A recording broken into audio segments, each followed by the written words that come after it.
real symphony? I'm mostly just watching for the contrast. Is that a loaded question? A real symphony? Yeah, it sounds like a real symphony. Even appears to be a symphony. Looks like a real symphony. Might even have some correlation between what the conductor's doing, what the Well, as far as I musicians know, apparently are I'm doing. trusting YouTube. However, whoever, being a sound and light director, I know there can be tricks played where you can overdub things and the original work is not what's actually being performed there on the video. So it's very difficult to determine whether it's a real quote unquote. You got to check out Warren Zevon's reel or not. It's 1 minute and this 45 is seconds. May 7th, 2015, the Chicago Symphony Orchestra.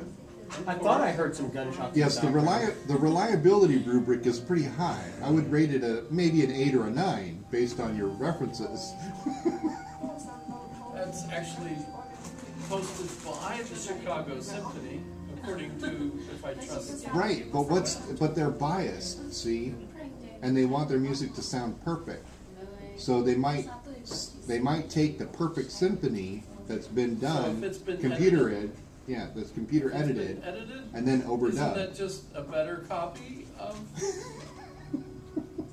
Here's my take on this. All right, granted, I am not sitting in the concert hall, but they are at least capturing the idea of being in the concert hall. You've got the sound hall. You can see the contrabassoon, for God's sake, it's right there. But it's so. I mean, it's no. You're not in the concert hall per se, but with the right frame of mind, you might as well be. By the way, with the Oculus Rift, you could actually sit in the orchestra. Are you sponsored? I was Yeah, going to say, like, man, are are you you trying getting to make me kickbacks? buy I mean, one? like, it's got to be No, a shareholder. He's a If shareholder. someone's posted a 360, that you could put the camera in the oboe chair. I think he's mentioned it like at You're least sitting twice there. every class, right? Look, you can look around, you can hear the orchestra, you're surrounded by this, so that's going to be something that you'll be able to experience more and more. You can already do it. That's kind of my. Shows. That's kind of my The point. Lion though. King, the musical, you're on the stage, although the camera did move around, but you're on the stage while the actors, the singers are all dancing and so on. And it's only a short segment of it. And of course the problem there is you're talking a humongous file. And something like that you can't actually watch on the internet unless you've got incredible speeds. In order to watch it, you have to download the whole thing. Which takes a whole day. Right. So like listening with the Oculus to Enya, I've had to download the whole song and video, and then so the nice thing about that is I don't have to download it again. I've got it in my machine, so I can just listen to it whenever I like. There's bad things about it too, because that means I'll more often, if I want to relax, I'll listen to that rather than find a new one to listen to. Because I don't want to sit. Is it in English? No, I was wondering if you're listening to any Gaelic. Chill Step yet. Jill Step. Chill Step, yeah. It's like dubstep, but it's chill. No, it's good stuff. You'd Email enjoy me it. stuff. I don't know what it is. But I mean there's more opportunities there. But again, to share it, you're using a digital. So Kenya's good. one of the folks that talks about this is Chalmers.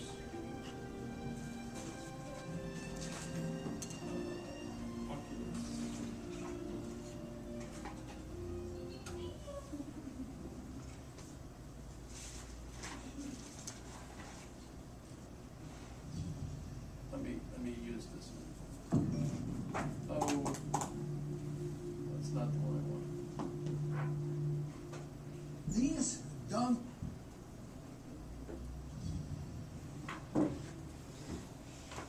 There's some kind of weird other dimension you're into, or there's going on down there through the earth. There's the sunset and the sun, and the building, which is really great under the road. And so in one view, you represent all that is going on in front of you.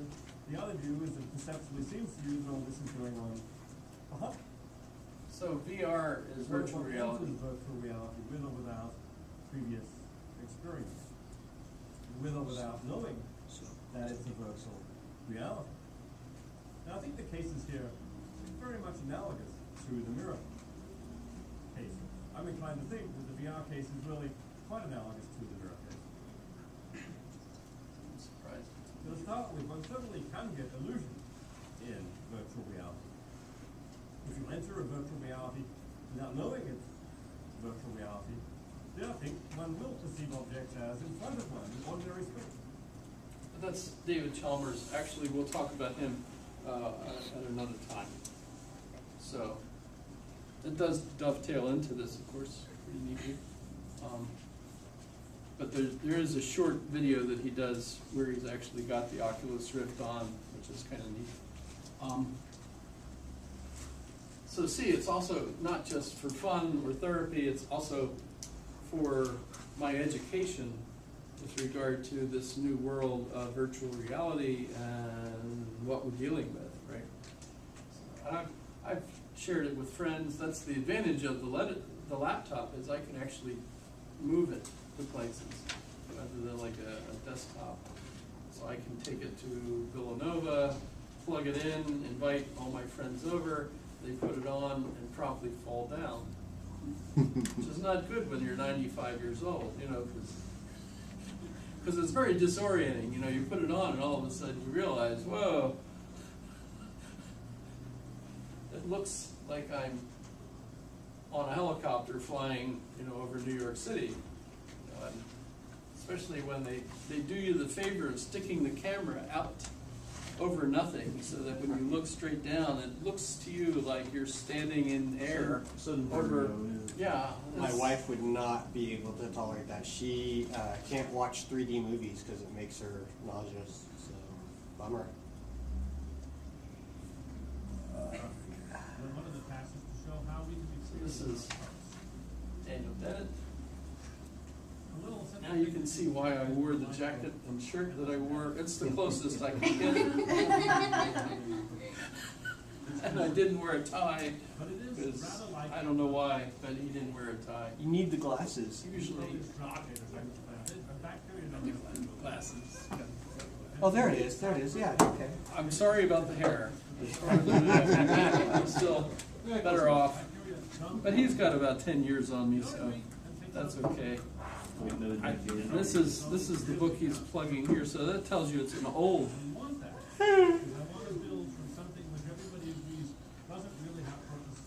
I don't know what kind of pants he's wearing, so they might not match. But This is the part where it pans out and it shows he's wearing like running shorts.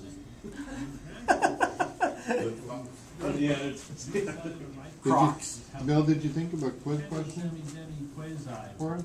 well, I could ask you, what did you think of that symphony? Was that the real symphony? Purpose, the things that have semi-purpose. What would that mean? You know, if you're sitting there listening to the Ninth Symphony, if you've never That's the way listened to illusion works. Beethoven's Ninth It's the same as Symphony. with life. Now, if you don't like that question, then an alternate question. Did I ask you if you were in a forest and a tree falls down, but there's no one there to hear it, does it make When you a put sound? them together, you get Did I ask you that one yet? No, you did not. Nope. Sort of. Would you So is rather that- have that What are one? the necessary Well, conditions? that could be quiz to question 2, I guess. Philosophy instead of- Okay. is to be Whoa, we're getting in the too central- high. Here are the essential conditions. This week. And we have Let the me, first well, living how many of you have conditions, heard the that first question living. before? But of course, the biologist is going to say, well. Oh, that The actually Simpsons was- Is that the real symphony? I've never heard that before. The Ninth Symphony? Yeah. Oh, yeah, it is, I'm sure. Beethoven's Ninth. A recording, a video recording of the Chicago playing the Ninth Symphony. The reason I asked, is that the real symphony, is because, well, what on earth would you mean? Because the real symphony is, On paper. what, on paper, obviously, right? You know, it's, Beethoven wrote it, you know, but the symphony must be the performance. But then what happens if you've got a record or a CD or DVD or a YouTube video through the internet? what's the quality of that compared to hearing an orchestra in a hall with the trumpet squeaking out the wrong notes? You know? Well, and a further point muddling this, was it what Beethoven thought the Ninth Symphony was? Because he was deaf. Yeah. I mean, Yeah. that At the was, performance, that's at the always something. performance, when they were applauding him, someone had to turn him around so he could see that everyone was enthusiastic. I mean, that's always something that's always been thought something that bugged me in my back of my mind about Beethoven was like, did he know? Because I know he must have known something, but I mean, did he really know? What was his reality, so to speak? Well, you could argue that sound is just vibrations in the air, and that vibrations can travel through other media. So someone who's deaf can perceive sound as vibration. and You through could the just see the problems. And they do, and they absolutely What- do. But the What problem level is, of difficulty do you want to get into in calling that was art? No one would doubt that that was art. By the way, some actually, and the reason I picked that one, by the way, is because some argue that that is the greatest piece of music ever written. And if you're curious who that is, that's Charles Beethoven. Murray in his book Human Accomplishment. So the first quiz question for this week was that the real symphony, and the second one is, We only have We one. only have one. okay, let's stick with one then. Let's stick with one. I'm good with one. No, I mean, For the there's- second half, we could do the other one. There could And be that an one- or, That one would be if a tree falls in the forest answer or, and there's nobody there to hear it, does it make a sound? choose one and state your case. And if you think, well, that's an ontological issue too, what is a sound? come to think of it, this might be the same question. Twice. Yeah, actually, When you, yeah, nicely put, very good. he automatically passes.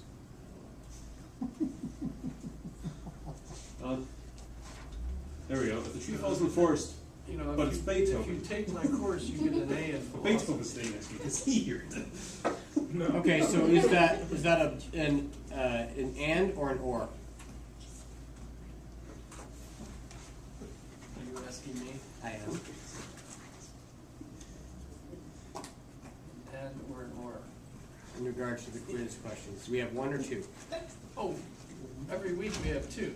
Okay. One for each half, right? Okay. Got it. So the first half quiz question is that the real symphony? And by the way, this is in this book, Human Accomplishment, The Pursuit of Excellence, the Arts and Sciences. He has lists of the best. And included in the list is all the greatest composers, and Beethoven and Mozart are at the top of the list. And the question you might have is, how on earth did he, in his subjective point of view, determine who the best composer was, who the best scientist was, who the best biologist was, who the best artist is, etc.? Yeah, and that list ain't complete without Marky Mark and the Funky Bunch. He used the internet, he used Google, and he used his measurement was how many likes it had. Oh, that's horrible. That's horrible.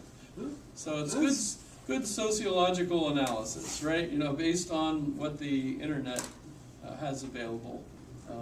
But that isn't. And by the way, even the Japanese like Beethoven better than they like any Japanese composer, according to his resources, right? So I mean, you could certainly argue with Charles Murray over that. By the way, a lot of people hate Charles Murray. They actually tried to kill him at Middlebury about a year and a half ago in March. When he went there, he was invited to give a lecture, and that was pretty famous because a crowd of Antifa, what are they called? Antifa. Antifa Which were is there, funny, 'cause- and they literally rioted in the hall and tried to kill him, and they didn't get him or hurt him, but they did pull the head of the professor that had invited him and brought him there and was accompanying him, and she ended up the next day with one of those neck braces on because she was injured. So And some people don't like Charles Murray. Sounds like a modern version of Socrates, in a way, where he was so, so prescient with the uncomfortable truths of reality that people rebelled against it in order to maintain their self-imposed safe space. So some of these are, this more recent one is Coming Apart. Was it? I think there was another one. But The Bell Curve is, with Bernstein, is the one that people are still mad at him for. I have a friend who's absolutely convinced he's a racist.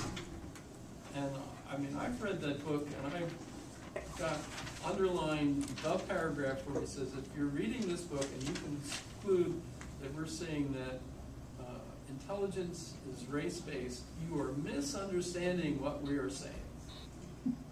Yes, but That seems pretty darn clear to me,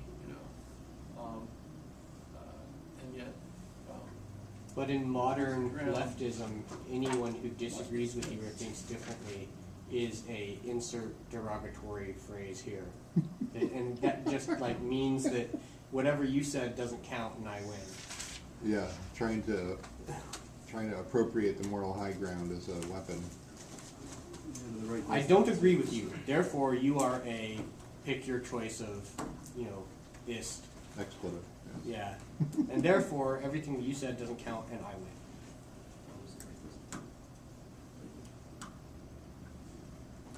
he might agree with you. As long as you're agreeing that he wins, he would probably agree with you. That's Charles Murray. So I've been reading him for a long time, and am quite impressed. But yes, he is conservative, and yes, there's a lot of people out there that would shoot him on sight. That's horrible to shoot someone just because you disagree with them. That's Well, horrible. that's part of. Yeah, that's the essence of this- bigotry. This whole, Yeah, they're the ones yelling bigot in the streets. Well, the ability to disagree and to discuss and debate civilly is supposed to be the foundation of freedom.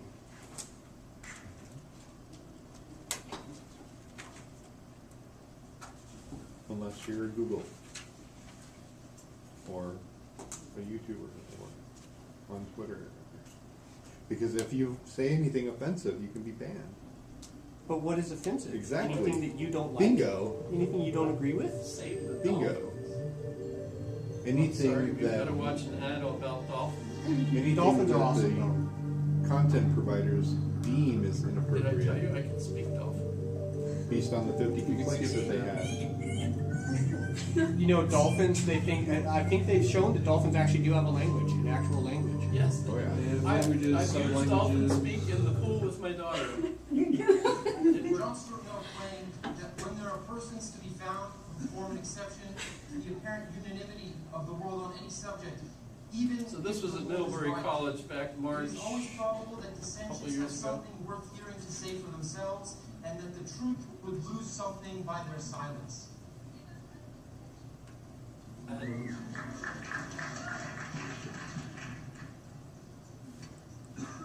I'm here today with a hope that we can live up to our that's values. not Charles Murray. That's the student that's introducing it. I would like you all to remember the calls that were made by many on this campus, both past and present, for honest, inclusive, yet rigorous debate and discussion.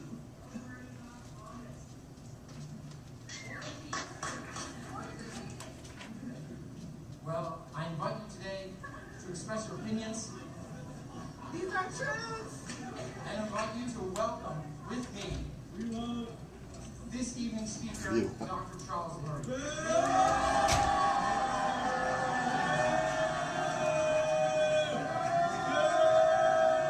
How does shouting someone down and preventing someone else from speaking their idea prove the superiority of your idea? How does that work? Because you're louder, right? The real anticlimax. I had Anticlimax. gone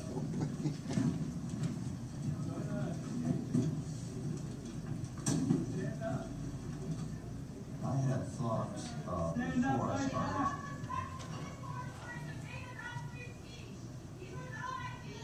Doesn't matter what they say, you already got paid. Oh, that's funny. Thank you guys for paying me, by the way. Thank you. You're welcome. You're worth it. Actually, my wife got all the money. But she lets me live there.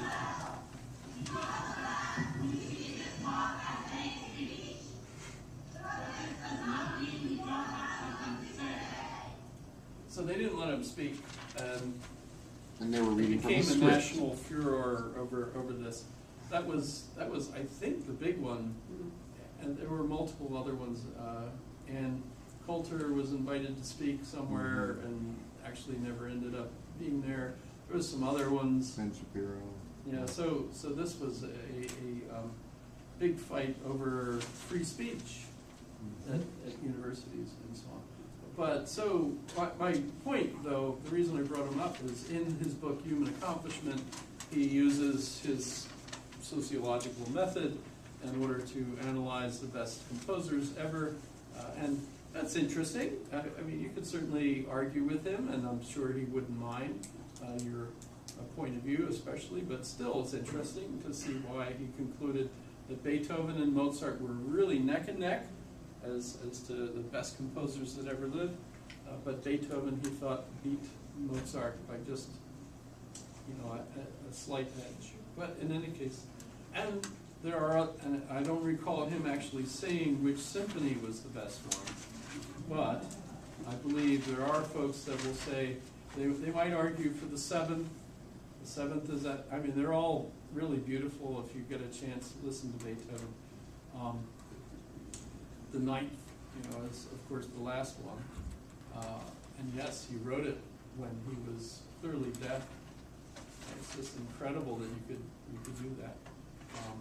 Well, music as it's written Takes is, about an hour. yeah, the music that it's written as it's written is just like, I mean, especially to somebody that's as accomplished as him or as familiar as him.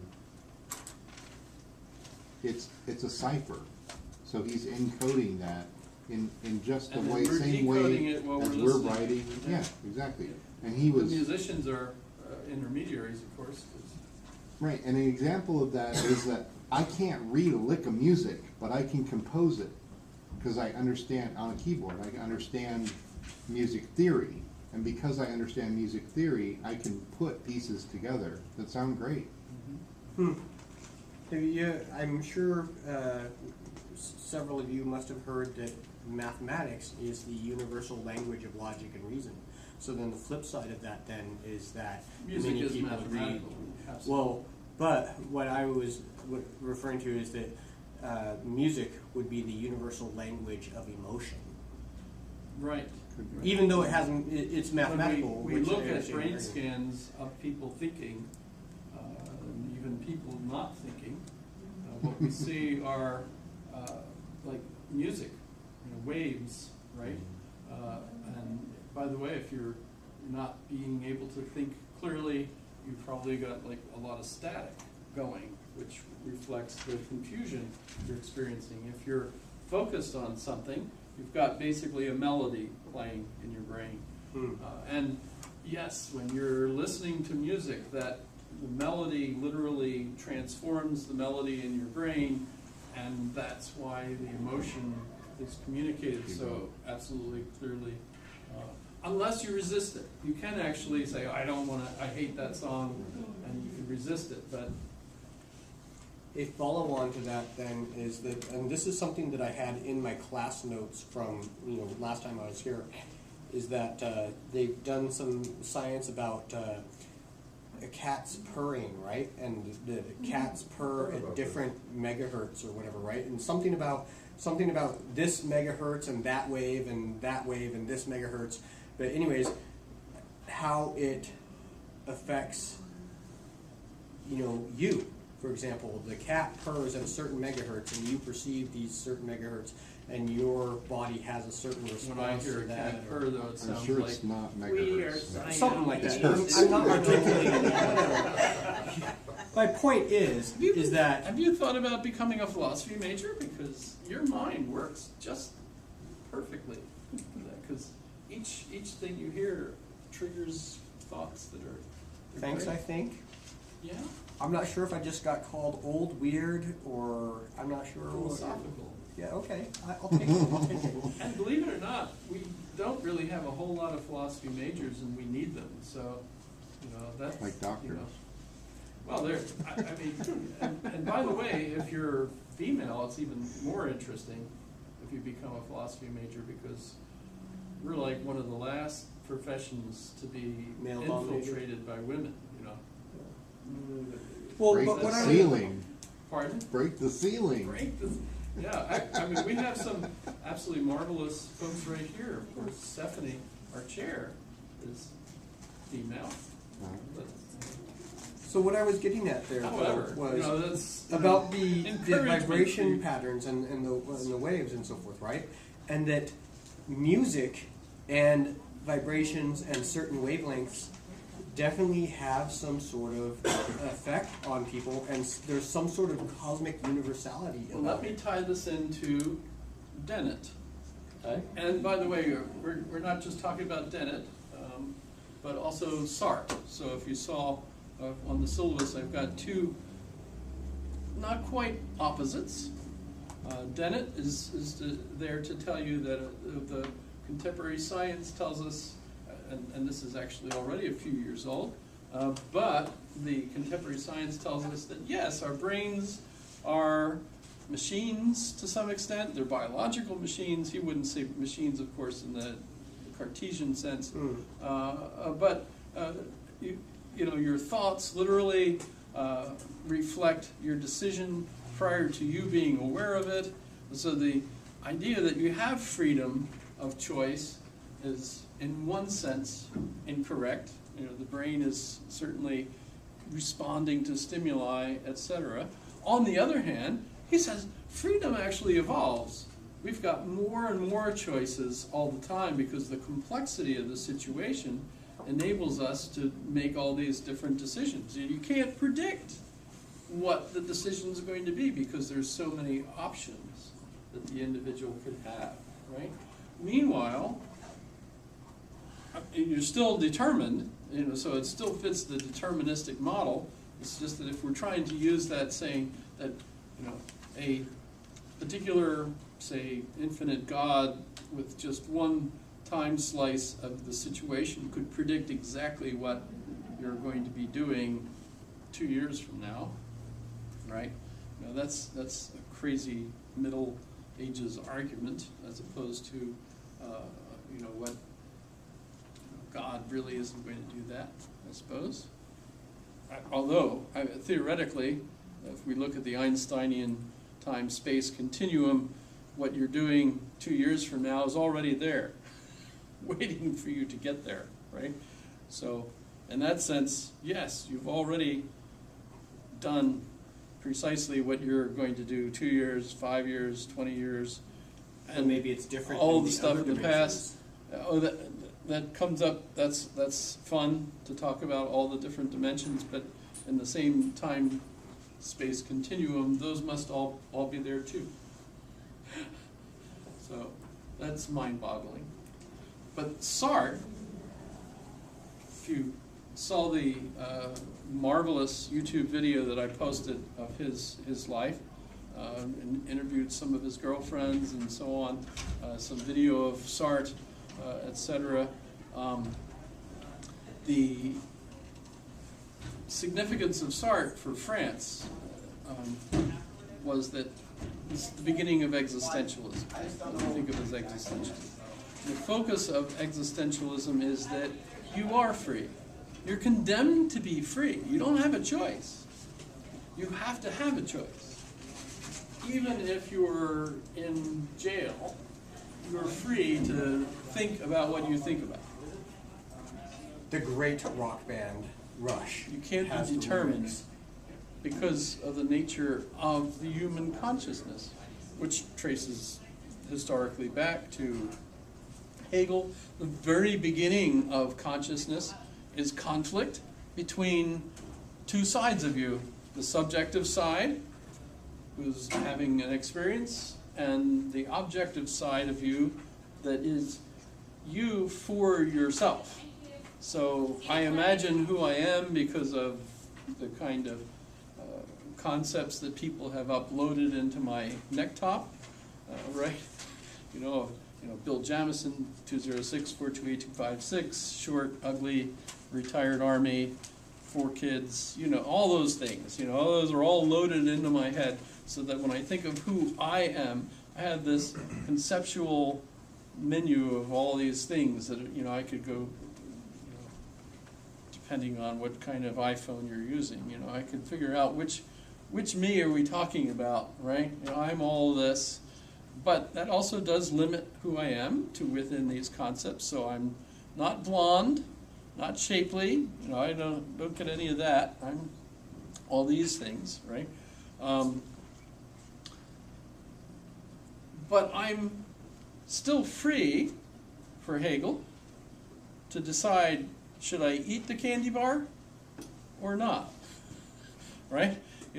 Considering my body type, etc., the doctor, I'm sure, would prefer me not to eat the candy bar. It wouldn't be furious with me, but basically, if I want to live, etc., I should not eat the candy bar. So the one side of me says, no, don't eat the candy bar. That's in me. The fight is in me. The other side of me says, but I've eaten thousands of these candy bars. They're my favorite, and I already have it. I might as well eat it, right? So I have a conflict in me, and that arises in my self-consciousness. And so all of us as self-consciousnesses literally have 2 sides of ourselves, the self and the self for ourselves, that are who we think of as ourselves. By the way, it's again kind of interesting because when we think that this is cultural based, it's culturally based, so different cultures will teach you who to think of as yourself. It's different than other ones. And if you don't live in a society that literally gives you this kind of modern self, then you're not going to be able to think of yourself as a person who has rights. The women that were absolutely furious with the senator, that they stood outside of his, they saw him come by and get on the elevator, and they all wanted to talk to him because they knew he was going to vote for Kavanaugh, and so they all wanted to talk to him to persuade him not to, and they said, can't you talk to us? And he just waved to them, and the one said, how dare you just wave to us? And then he said to them, I'll talk with you when you've grown up. Did you hear about that one? Yes? They were absolutely furious. So if you're listening to them, how dare you talk to women like that? And I'm sitting there thinking, he's got a point. That woman isn't acting like a very grown-up person. And this guy's trying to get into the elevator to leave. He doesn't have time to talk to them right now, they're acting totally out of order. And his response was his anger at them for acting that way, right? One person cornering someone and yelling at them is not a conversation or debate. No. Nor But what I I'm think it would encourage thinking them at to the vote that moment way. here is her furor over the way he treated her in that response, right, is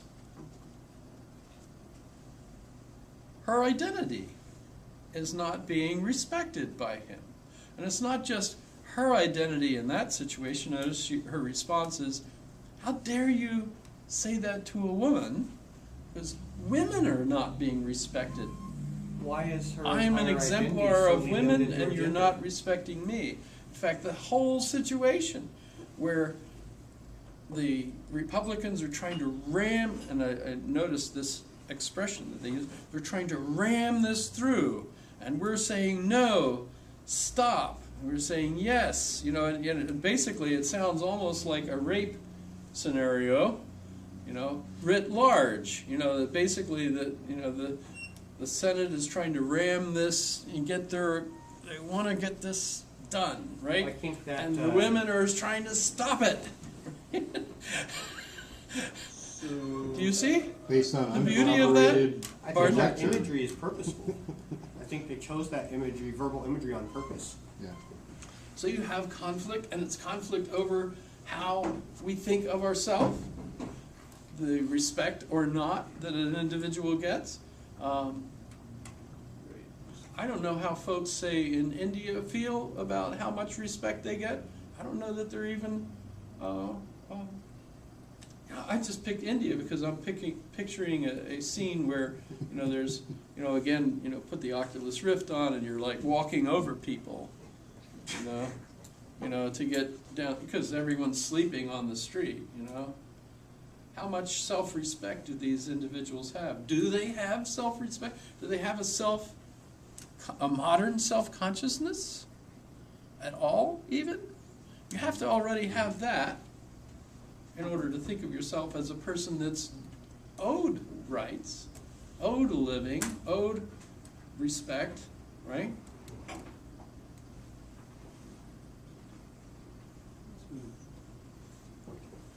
no.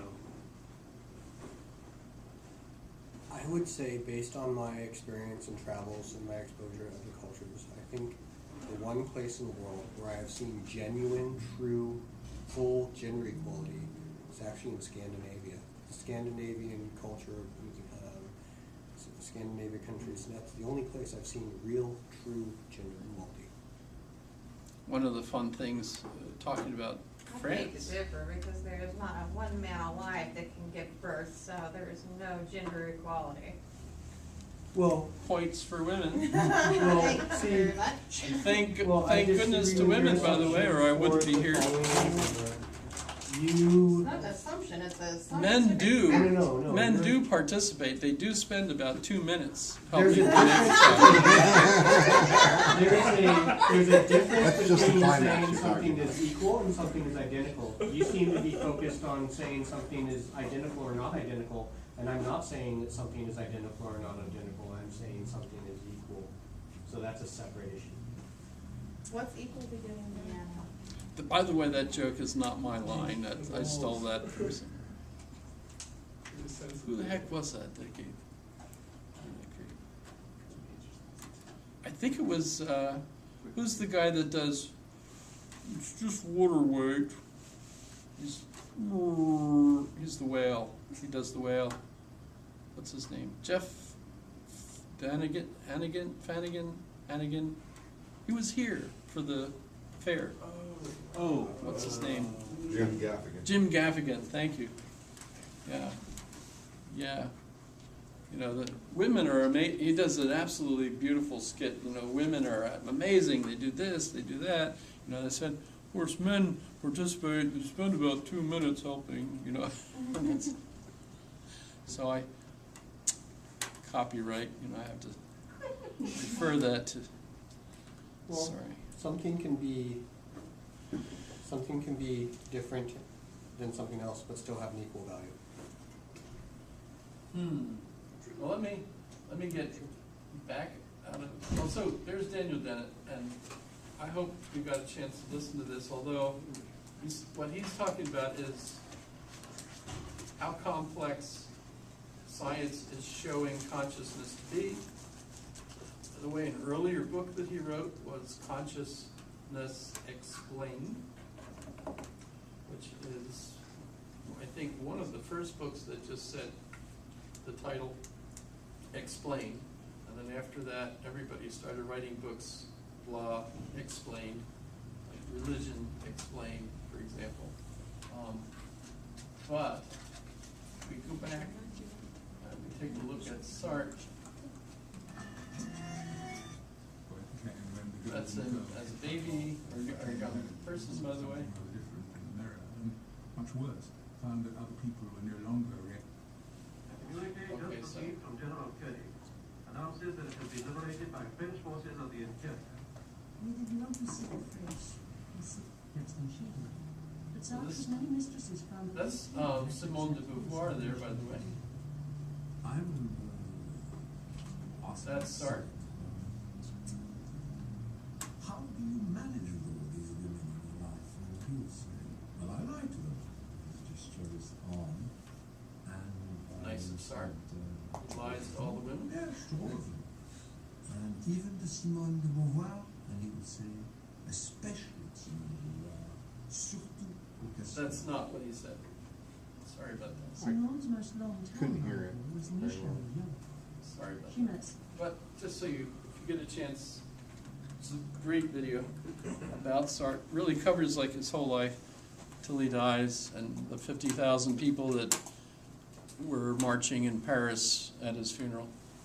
But so this is existentialism, and when you start off with Hegel, talking about the nature of self-consciousness, it's also famously referred to as master-slave, and in a sense, it's not just a slave owner and the slave and their relationship, but this is kind of a metaphor for consciousness, self-consciousness in its dialectical relationship with any other self-consciousness. So that there's always in this conflict the desire for the one to be the master. They both want to be the master. By the way, the famous thing about his article in the Phenomenology is that while the original situation is the master and the slave, by the end of their relationship, the slave is actually the master of the, because the master is totally dependent on the slave.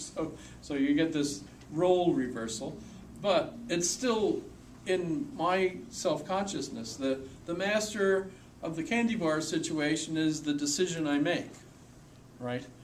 And that's not the only time that I have this self-reflecting awareness of me and that I'm dialoguing with myself. It also happens like when I'm in this classroom. I have a self that I want to kind of try to maneuver through certain topics in the class. I'm negotiating with you. Of course, you interact, and that's great. But at the same time, I'm still trying to basically cover certain material and so on. So there's a master-slave relationship between me and the consciousness of the class, so to speak. You could say the same thing when you're thinking about the assembly. When we vote for who's going to be our assembly representatives, they get in there and they argue over whether or not we should have this kind of zoning in this neighborhood. How much space do we need between these houses? We need to get the fire truck in there, then we need bigger area, but that will make it more expensive. Do we really need to save people if they're on fire? Maybe not. It'll be cheaper not to do that. So they literally have these arguments. You could go every Tuesday evening and listen and even participate. There's open mic time, right? But that's the self-consciousness of the city, basically, negotiating with the mayor and so on. And of course, then we have the state. So think about it. These are all different levels of self-consciousness. The city has a self-image that results from this dialectical conscious, interplay of forces that goes on in town. Crime is up. We need to take care of it. Is that a big enough issue for us to raise more taxes and so on and so forth, right? That's so you keep using that same model. Notice, and you could picture state government, U.S. government, the world. Hegel has the concept of the Weltgeist, the world spirit, right? Right. So the world soul. So in a sense, all human consciousness has a particular self-awareness of itself, right? And we even have specific time spirit, so Zeitgeist. You've heard that expression, the Zeitgeist, right? The Zeit is time, Geist, spirit. So we've got, the Zeitgeist. Napoleon is the Zeitgeist. He goes riding by on a white horse. I just saw the world soul riding by on a white horse. So it's Hegel, right? It's pretty good, because he was there when Napoleon won the Battle of Jena, right? There he goes riding down the street. Imagine. So Hegel gives us this view, by the way, which resolves all kinds of wonderful difficulties, introduces the evolutionary concept, because spirit, culture, ethics, everything is evolving through this dialectical process. And by the way, for Hegel, it's also progressing in a particular direction to give more freedom to the world, right? More freedom to the human beings in it, right? Notice that, of course, will be picked up by Marx, but Marx will change it to a materialist dialectic because he doesn't think all the head stuff that Hegel's talking about is really that significant. For Marx, the dialectic is economic, right? So it's the nature of work and how people earn a living and so on. That's the dialectical process that he's focused on. By the way, that continues on. By the way, Lenin, thinking about this dialectic, gives us a wonderful book, if you ever feel like reading it. Is it on nations or nation building? I'm getting confused. Either Lenin or Stalin, I forget which, wrote basically a manual on how to foment a communist revolution. Is that what you're referring to? No, Lenin's book, Shag Period Vashaga Nazad. So every once in a while I gotta flaunt my Russian. Just a little, right? I actually have this book, although it doesn't have that cover. But that means step forward, or one step forward, two back, right?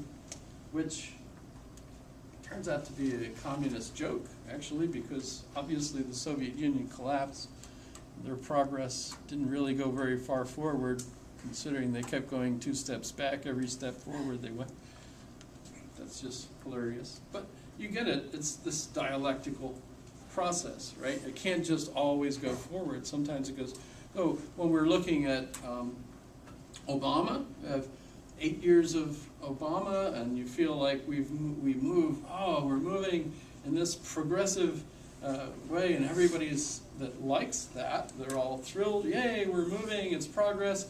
And of course, all the people that hated that, the pendulum swings the other way, right? Everybody that loves the pendulum over here is all thrilled. Let Trump do what he's been elected to do. You guys are all in the White House literally trying to keep the paper from him being signed. So there's White House staff that are literally trying to frustrate the progress that Trump is making in erasing everything that Obama did.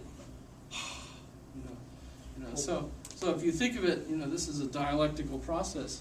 There's another tool of how you can look at what's going on.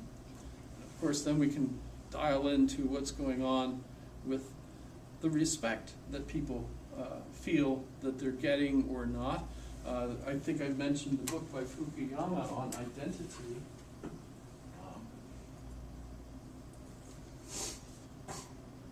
Where it is.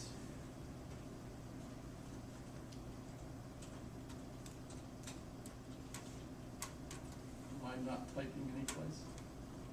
I guess not.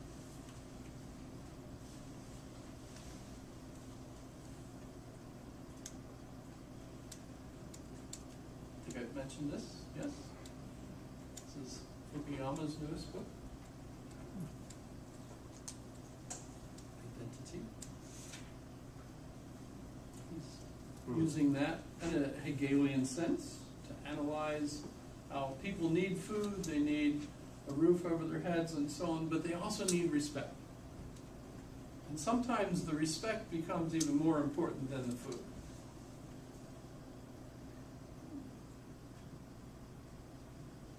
So, yeah. It reminds me, this dialectic that you're talking about reminds me, and I'm a psychology major, so I'm kind of approaching it from that point of view, but it's the Freudian id, superego, ego dynamic, where the conscious expression is the ego, and you're dealing with this conflict. The ego deals with the conflict between the id, which is the childlike, impulsive behavior, and the superego, which is this strict authoritarian patriarch/matriarch archetype. Yeah, id. If you can only focus on the id, that makes you an ID10T. idiot, as you can see. Yeah, so the new iPhone is what, an XS? Is that right? Means a 10S? Whatever. Could be the 10T for sure. 10S.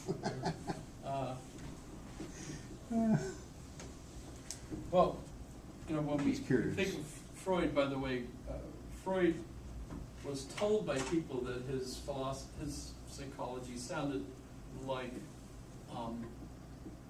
Hegel, and he denied ever reading Hegel. But Of course. the thing is, Freud is in the his one mentor was a French doctor during World War One. I think that most of his work in the late 1800s, but into the early 20th century. But Yeah, it's late 18th century is. By the way, personal story, I came home The therapy was in high in school, that. in senior year, I came home with my books and put them on the table. I went to the bathroom, and when I came out, my mother was furious and started smacking me just left and right. I don't want you reading Freud. I looked at her with tears in my eyes and I said, "But Mom, it's Freud." And she stopped hitting me and she slumped and realized, oh, well, I guess you've got to read Freud. The books I put down on the table had on the top Freud's Future of an Illusion, which Father Hennigan had assigned, had to read it. It was Roman Catholic high school, Right. Father Hennigan, read Freud's Future of Illusion. Totally ruined my mind. I mean, up to that point, whenever I saw a church, I thought, beautiful church. Now whenever I see a church and there's the spire sticking up, I think, that's man screwing God. The phallic symbol. The big phallic symbol in the air, yeah. And so it's totally ruined my appreciation of church architecture. Which is again a vain representation of our anthropomorphic goal of achieving divinity. Well, it's the Babylonian Right. Tower of Babel, the skyscrapers, which in Russian is really funny because they literally mean they're scraping the sky. And I thought, that's really weird. Why would you think they're scraper? Skyscraper. We say the same thing. But you never think, oh, it's a skyscraper. You don't think there's, right? Like a claw scraping the I guess sky. they are in terms of the world moving, right? Well, just keep in mind that Freud is 4/5 of fraud. Well, there you go. works for me. Yeah. I remember the other one was the Pacific Ocean. In Russian, that's Tihi Okean, which is quiet. It's like, why on earth would you call the ocean quiet? And then they said, well, in English you say it's Pacific. Peaceful, right? Yeah. I was like, whoa.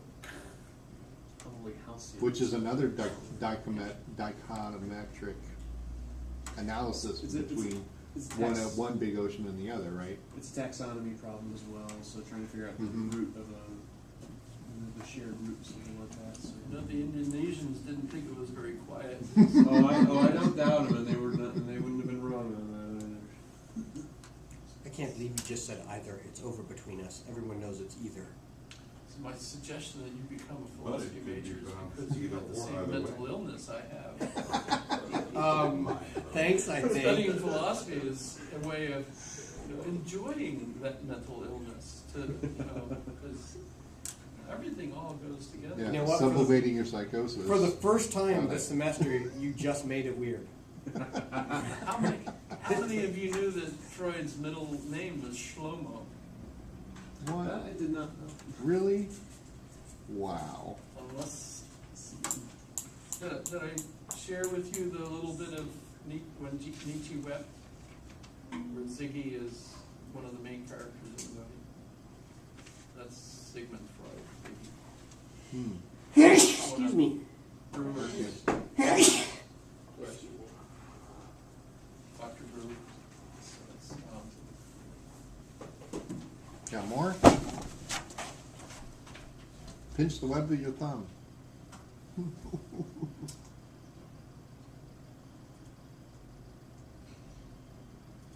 if you feel like watching a movie that Freud is in, not the real Freud, of course, but an actor who's playing Freud.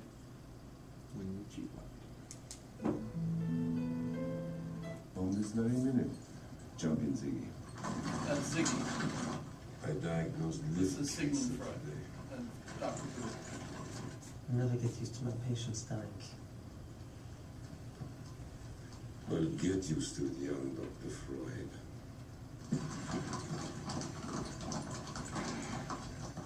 So if you're interested. I'm seeing more of a Freud in Jungian fan than Jung, Freud. Yeah, well, Jung was a follower of Freud, even though he wasn't any younger. That's true. So that's a joke. It's one of mine, actually, and you can tell no one laughed. Okay, so where do we want to go with this? Freud, is he a Hegelian? He says no, but yes, actually. And even Hegel is just part of a group that's moving in a certain direction. He's just a terrific exemplar of it. So how does that differ from Dennett's version? I mean, we really dived into the Hegelian dialectic, but how Well, was the thing is, Sartre, if you're going to talk about Sartre, what Sartre's doing became really, really popular in France. But he and Heidegger, as existentialists, and others, Kierkegaard, some folks bring up Camus, their focus is really on how a human self has this tension inside the self, that the choices that you're making, you have this free relationship inside yourself, so that you can't be constrained and lose your own freedom to choose, right? Because you could choose what you want to think about. Right? Now, I mean, if we think about modern techniques of torture, etc., you could drug somebody and so on. I wonder, what Freud would think, or Sartre would think about that. But his interesting thing, and the thing that really got me in college, was I was really convinced that we were determined, that there was nothing, I mean, granted, it feels like I'm making a decision. I have a couple of choices to make. Which choice do I make? And yet I was convinced that every choice I made would have been a result of causal relationships. Science narrative, you can't say there are miracles. That's something that Dennett talks about. The guy that was teaching people, showing people magic. They said, "Real magic?" Says, "No, not real magic." Because that would be like miracles.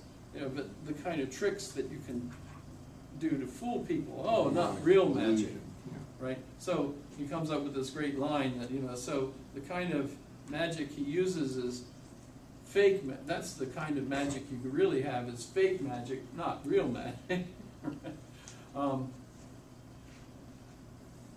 But Sartre had this absolutely wonderful interpretation of that relationship between the subjective side of me and the objective side, the forward itself. In German, it's the an sich, which is the in itself, the subjective side, and with the little umlaut over there. So the für sich is the image, the projected self that you think of as you, right? And there's a constant dialogue between these two. So I think of myself as I'm going to be an excellent teacher. I want to be the best teacher you've ever had. So I study how to be a teacher, how to be good, and so on. And I keep trying to be that, but I'm never quite it. I'm always frustrated. There's a gap. There's a gap right here between how I am as I actually am and how I would imagine I'd like to be. I mean, this is a problem with I do. I swear that I will take care of you until death do us part, etc. You know, and then she promises that too. And then as you're walking down the aisle, you see a beautiful woman over there. You know, like, whoa. Hey, wait a minute. I'm not allowed to look, right? You know, wait a minute. How's that going to happen, right? Oh, you can totally. Right? So you're every single day you're condemned to have to control yourself again. It's never over. Just because you make that promise back in 10/7/72 doesn't mean that you're all set. That's a constant self-control issue, right? What Sartre calls this gap is the néant, the nothing, the nothingness. There's nothing there, says Sartre. That's beautiful. There is nothing in between my in itself, which in French is the en soi for him, and the pour soi, right? It's just the French version, right? So between these two, there's a gap, because I'm never what I project myself to become. There's always a gap. There's never an accomplishment of me being what I want to be. And that gap is nothingness. So the title of Sartre's book is L'être et le néant, or the being and nothingness, right? Being is everything, and nothingness is that human ability to say no, which is absolutely fascinating, because he argues there's nowhere else in nature where the causal chain can literally say no. Now, I mean, I have dogs, you know, I say, come in, the dog looks at me and says, no, right? You know, except it's a Swiss dog, says no, right? You know, so, you know, yes, they can say no, they can, you know, they know what you want them to do, and they don't want to do it, so they can be annoying, right? But you get the idea. Children learn how to say no at what, roughly 2? Is that about right? You know, terrible 2s, we call it that, because of course the child, you know, comes home, well, you know, even older, comes home from school and says, what did you learn today? Says mom, and the child says, 2 + 2 = 5. Did I already do this for you? Of course, mom says, no, 2 + 2 = 4. But it's a male child, and the child wants to annoy the heck out of mom. So he says, no, 2 + 2 = 5. Of course, mom's response is, no, 2 + 2 = 4. And you learn you can't mess with math, right? Or mom. Do you actually learn that, though? That's the question. You can't You mess learn it, with but you math. keep testing the edge, right? You keep testing the envelope. The terrible 2s, you learn to say no, and that's because you can, Hegel says this, you can imagine kind of an imaginary world, right? You know, where things are not the way they are, right? And so you can say, no, I don't want it this way, I want it this imaginary way instead, right? And so nothingness enters into being like a worm coiled in the heart of being, right? That's Sartre. Lovely language. You notice in the video, by the way, a lot of the conversation was about his novel La Nausée, which is nauseousness, right? So nausea, in English it's nausea, right? And I'm sure it just absolutely sold the book for you when you find out that heart of the book is when the main character is looking at a tree root and he realizes that that's the way life is. You know, it's just molded. You know the way the environment just molded this tree, and that's the way I am. You know, and that's when you realize that hurt. I shouldn't have slapped my hand so hard. I'm getting too old for that.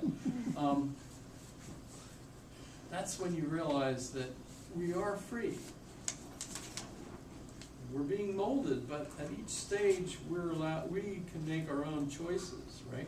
And that's when you become aware that the world is your responsibility, and therefore I'm the one that's in charge of the world as I understand, and I can change it, right? And if I'm not actively out there trying to change it, it's my responsibility. And by the way, Sartre is arguing this after the Nazis had occupied France, and all these individuals were put on trial for doing what the Nazis ordered them to do, and their defense was, but I didn't have a choice. If I didn't do it, they would have killed me. And Sartre's argument was, you always have a choice. You could have decided to die rather than do it. If you decided to do whatever they told you to do rather than die, it's your responsibility. So there's no escape. You're condemned to be free. You can't escape your responsibility for the decisions that you make. And if you're trying to do that, that's, oh shoot, I can't think of the word. There's a word for it. You're not accepting your responsibility. What is it? It's, shoot, it's a good French word, but I can't think of it. Sorry. Shirking? Shirking responsibility? Oh, damn, I think I should say You're being, in English, it's inauthentic. You got Google. I'm just saying.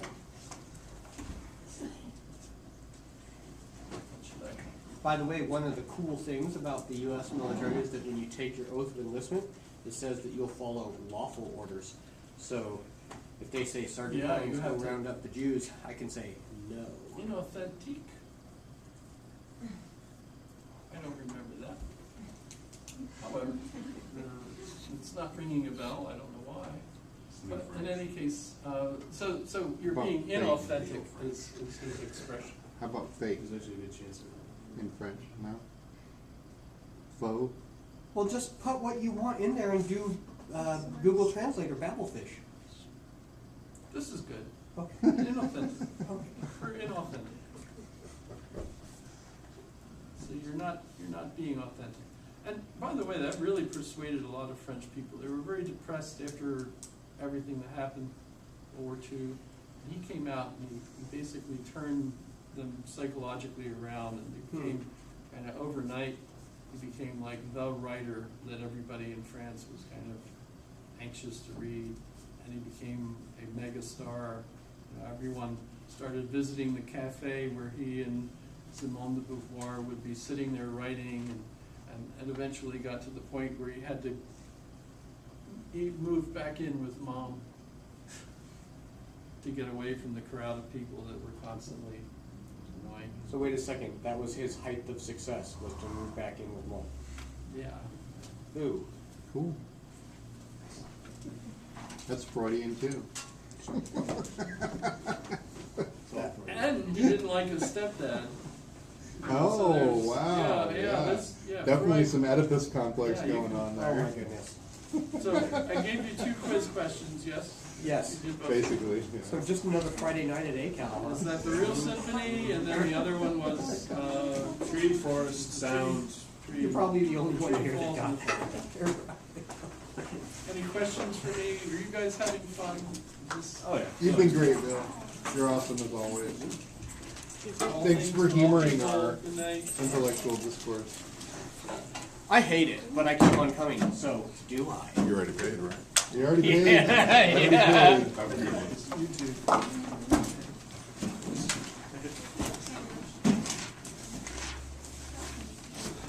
I have a gift for your wife, if you're interested. Oh, shoot. some poetry. Oh, no kidding. I'll Wow. transpose it into text, and I'll. I don't know if this will. This won't be any good. Well, and However. this is a rough draft because it's all. You want me to take it, huh? You want me to take it, or? I'll give it to you next class because Okay, I always, okay. whenever I write this stuff.